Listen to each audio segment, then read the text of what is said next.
A day before my daughter's wedding, I said, "I can't wait for you to get married tomorrow." My wife chuckled, "What? The wedding happened yesterday." My daughter showed me her phone. There were photos of everyone there. My wife shrugged, "Guess I forgot to tell you." Haha, I left them without a word, but they were the ones who regretted it. I should have known. Looking back now, all the signs were there. Little moments, offhand comments, subtle shifts in behavior that, had I been paying attention, would have told me exactly where I stood in my own family. But I wasn't paying attention. I was too busy being the provider, the dependable one, the fool who thought love and sacrifice were enough to keep a family together.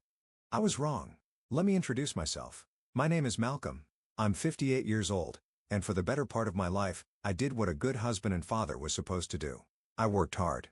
I built a life for my family. I provided, protected, and made sure they had more than I ever did growing up. I wasn't born into wealth. No silver spoon, no inheritance waiting for me at the end of some trust fund. I worked for everything. I started at a small accounting firm, climbing my way up the corporate ladder while Deborah, my wife, stayed home to raise our daughter, Sophia. It was a role we both agreed on. She wanted to be there for Sophia full time, and I wanted to make sure they never had to worry about money. So I worked hard. Late nights at the office, missed weekends, skipped vacations, all of it to make sure my family had the best. I bought us a comfortable house in Rosewood Heights, a quiet suburban neighborhood where kids rode their bikes down the street and families gathered for Sunday barbecues. I made sure Sophia went to the best private schools, paid for every extracurricular activity she wanted, and when the time came, I wrote the check for her entire college tuition. Debt-free. No loans. Just a father taking care of his daughter. And I never once asked for a thank you. You see, I never needed gratitude. That wasn't why I did it. I did it because they were my family. My wife, my daughter, they were my world. But somewhere along the way, something shifted. Maybe it was subtle at first, small moments I brushed off because surely my own wife and daughter wouldn't take me for granted. Like the way Deborah started making financial decisions without me. Small at first. An expensive piece of furniture here, a last-minute vacation there. Whenever I questioned it, she'd wave me off saying, "You can afford it, Malcolm. Why are you making a big deal?" Or the way Sophia's gratitude became expectation. She never hesitated to ask for money, new clothes, trips with friends, an apartment in the city, but the words "thank you, Dad" became rare, almost non-existent. Then there was the wedding. When Sophia got engaged to Tyler, a corporate attorney from a well-off family, I was thrilled for her. I offered to pay for the wedding despite Tyler's parents insisting they could handle half. "No," I had said, smiling at my daughter, "this is my gift to you. I want you to have the wedding of your dreams." I should have seen it then. The shift in Sophia's expression, the way her eyes flickered toward her mother as if silently confirming something between them. I should have paid attention when Deborah started making all the decisions without asking for my input. The venue, the guest list, the catering, all handled by them. While I signed the checks like some faceless sponsor, I should have noticed the way they never talked about the wedding when I was around, but I didn't. Because why would I? Why would I ever think that my own wife and daughter would exclude me from the very wedding I paid for? I ignored the signs. I told myself it was just pre-wedding stress, that they'd include me when it mattered. I was wrong. A day before what I thought was the wedding, I walked into the kitchen, smiled at Deborah, and said, "I can't wait for the wedding tomorrow." And that's when she laughed. Not a nervous chuckle. Not a guilty giggle. A full-blown amused chuckle, as if I had just told the funniest joke she'd ever heard. "What?" she said, still smiling. "The wedding happened yesterday." That moment, that exact moment, split my life into two parts. Before that moment, I was Malcolm, the devoted husband and father, the provider, the man who did everything for his family. After that moment, I became something else. Because standing there in my own kitchen, staring at my wife's smug expression, I felt something inside me snap. Not in rage, not in heartbreak, but in cold, quiet realization. They had never planned to invite me. This wasn't some scheduling mistake. They had deliberately left me out. I turned to Sophia, waiting for her to correct her mother. She didn't. Instead, she hesitated, then picked up her phone, tapped the screen a few times, and held it up for me to see. There they were. All of them. Deborah, Sophia, Tyler, the in-laws, my siblings, my nieces and nephews, smiling, laughing, celebrating at a wedding I paid for without me. My heart pounded in my chest, but my face remained calm. I looked at my wife, the woman I had spent more than 30 years of my life with, the woman I had built a home for, sacrificed for, loved unconditionally. She shrugged, a casual dismissive shrug, like I was some distant acquaintance they had forgotten to call. "Guess I forgot to tell you." She said it like it was nothing. Like I meant nothing. That was the moment I knew. They didn't just take me for granted. They didn't just see me as the wallet, the provider, the necessary burden in their perfect little lives. They saw me as irrelevant. I set my coffee mug down on the counter, carefully, without a word, without a reaction. Deborah raised an eyebrow waiting for me to explode, to yell, to demand an explanation. Sophia shifted uncomfortably, sensing that I wasn't reacting the way she expected. I didn't give them the satisfaction. I turned around, walked to the hallway, grabbed my coat from the rack, and stepped outside into the cold air. No yelling, no questioning, no begging to be included. Because in that moment, I realized something they had failed to consider. I had spent my whole life taking care of them. But they had never once considered what would happen if I decided to stop. I pulled out my phone, scrolled through my messages. No missed calls, no texts. I wasn't an afterthought. I wasn't a thought at all. I took a deep breath, exhaled slowly, and whispered to myself, let's see how much they laugh when I walk away for good. Because that's exactly what I was about to do. And they were about to regret every second of it. I stood outside my own house, the cold air biting at my skin. But it was nothing compared to the chill that had settled deep inside me. I should have been angry, furious, heartbroken, but I felt none of those things. Instead, I felt empty. It wasn't just the betrayal. It was the realization that I had spent my entire life believing in an illusion. An illusion of love, family, loyalty. I had built my world around them, sacrificed for them, trusted them, only to find out I was never truly part of theirs. They hadn't forgotten me. They had excluded me on purpose. That fact settled in my bones like an unbearable weight, heavier than any exhaustion I had ever felt before. I stared at my phone, my fingers numb from both the cold and the silent rage curling in my gut. No missed calls, no texts, no last-minute explanations, nothing. Not even a fake attempt to cover up what they had done. I exhaled slowly, watching my breath cloud in the winter air, and did something I never thought I'd do. I opened my banking app. For the first time in decades, I looked at my finances not as a provider, not as a husband or father, but as a man who had been used. A man who had been nothing more than an ATM to his own family.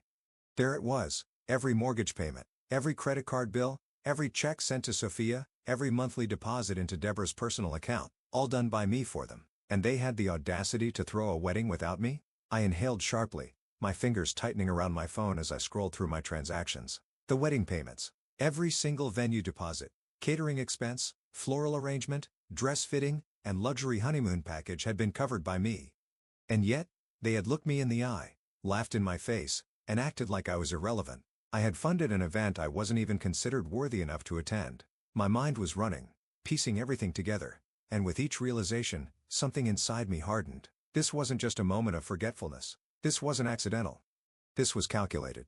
I turned around and walked back toward the house, my steps slow, deliberate. I wasn't sure what I expected to find when I walked back inside.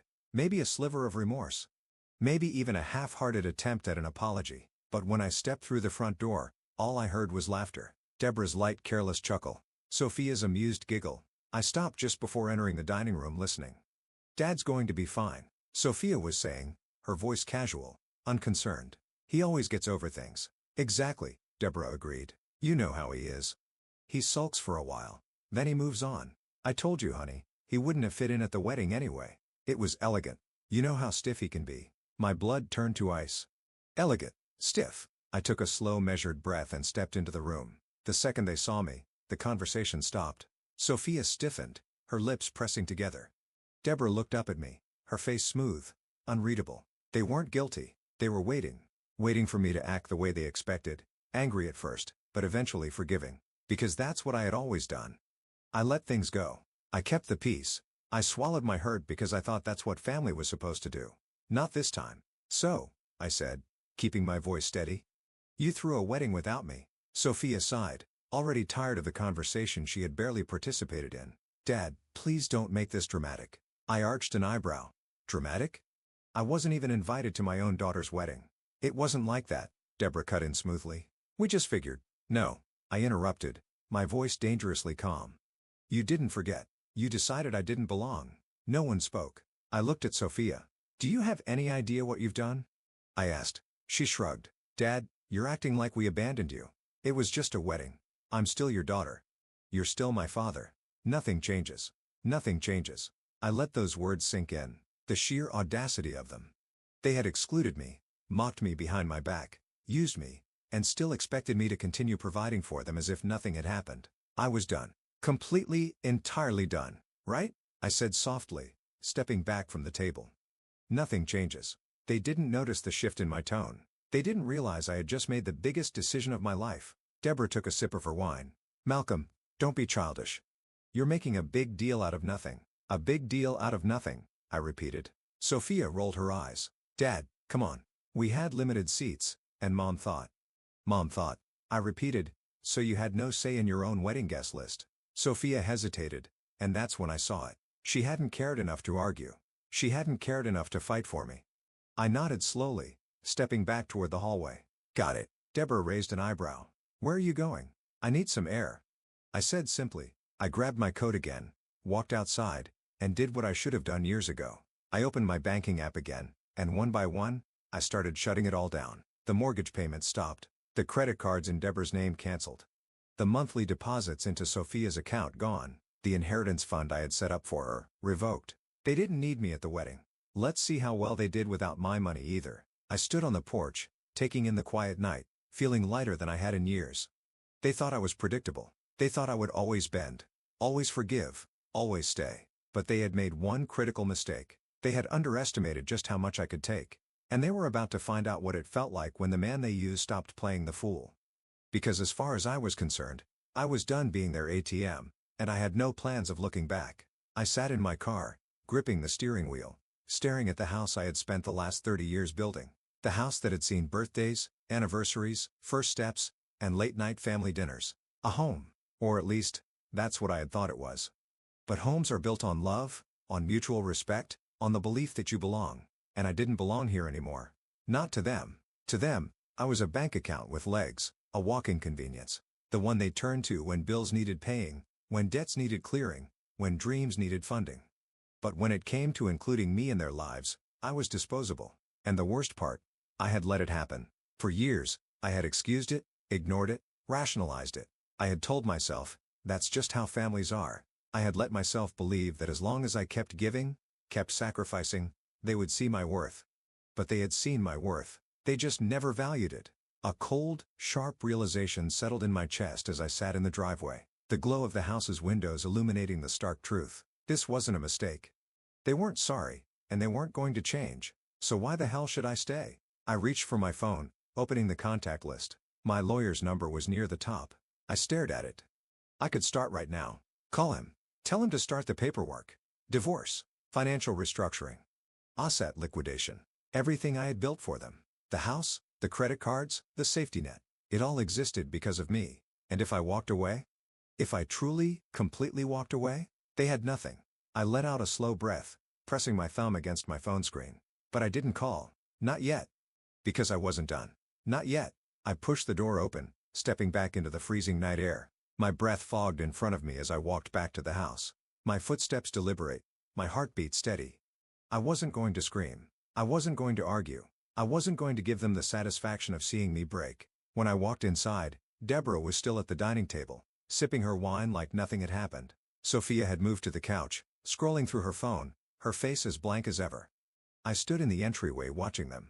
They didn't even flinch, didn't look guilty, didn't even try to explain themselves. Because why would they? They thought they had already won.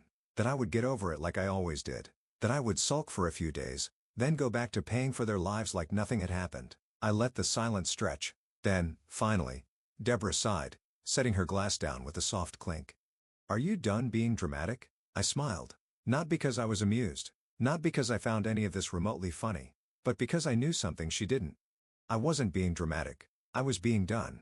Oh, I'm done all right. Her eyebrows knitted together, the first flicker of something that almost looked like unease crossing her face. Look, Malcolm, she said, exasperation in her voice. I know you're upset, but it was just a wedding. You're acting like we burned the house down. I tilted my head slightly. That's an interesting way to put it, Deborah. Because in a way you did, she scoffed. Oh, come on. I turned my gaze to Sophia. And you? I asked. Nothing to say? Sophia barely looked up from her phone. Dad, you're taking this way too seriously. We didn't mean to hurt you. Mom thought.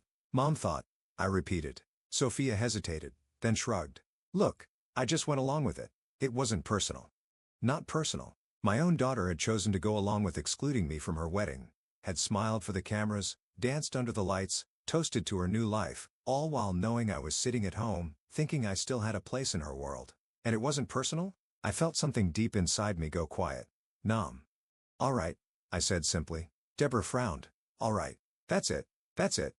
I turned, walked down the hall and into our bedroom. I didn't slam the door, didn't rip things off the walls, didn't throw things into a suitcase, because this wasn't some spur-of-the-moment reaction. This was deliberate, planned, final. I pulled open the closet, grabbed a duffel bag, and started packing. Shirts, pants, the essentials.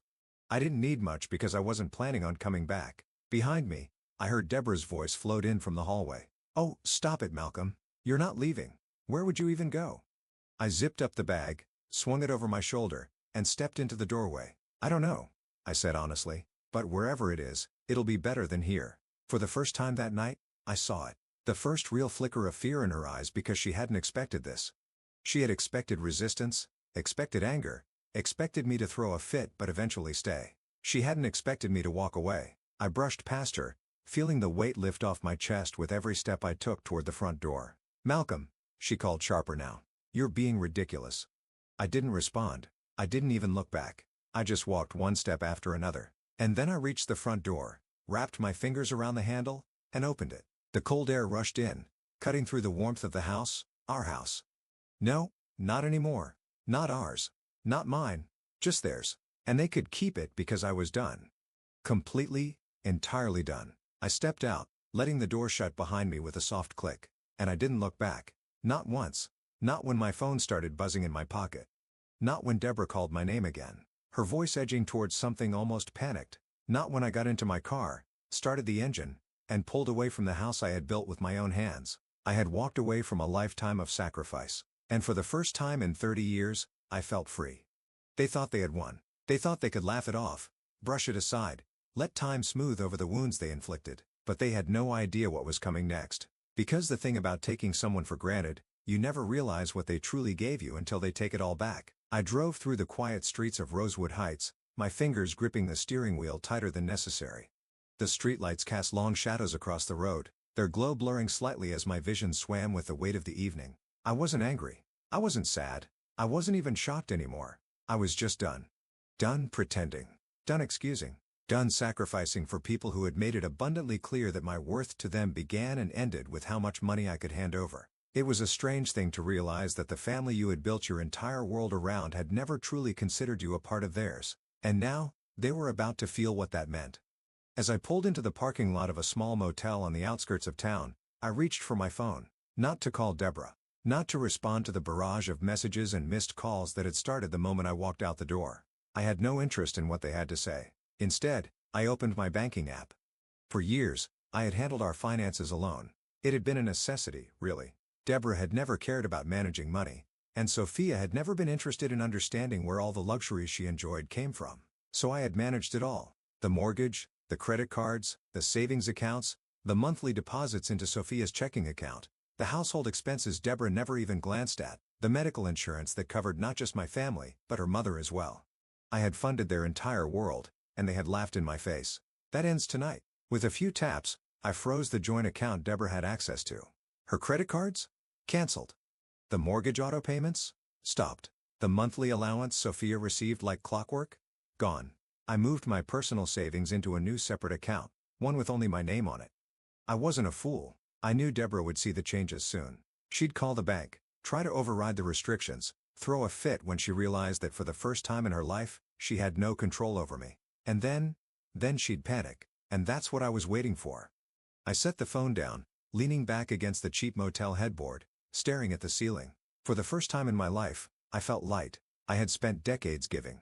Tonight, for the first time ever, I had taken back, and they were about to realize just how much I had given them. The first signs of desperation. I woke up to 26 missed calls. I let them sit there untouched as I went about my morning. By the time I had showered, grabbed coffee from the lobby, and stepped outside into the crisp morning air, the messages had started rolling in. First, Deborah. Malcolm, what the hell is going on? My card just got declined at the store. Did you forget to pay the mortgage? I just got an email about a late fee. Call me now? Okay, this isn't funny. My accounts are frozen. I can't access anything. Fix this. Then, Sophia. Dad, my card isn't working. Did something happen with the bank? Dad, answer me. Mom's freaking out. Okay, seriously, what's going on? I have bills to pay. Are you mad about the wedding? Come on, Dad. It wasn't personal. You're making a huge deal out of nothing. Oh, there it was. The entitlement, the casual dismissal, the assumption that I would cave. They still didn't get it. They still thought I was playing a game. I smirked, sipping my coffee as I scrolled to the next message. Deborah again. Malcolm, you are acting childish. You can't just cut us off like this. We are your family. There it was. The family card. I exhaled slowly, setting the phone down. They weren't worried about me. They weren't calling because they had realized their mistake.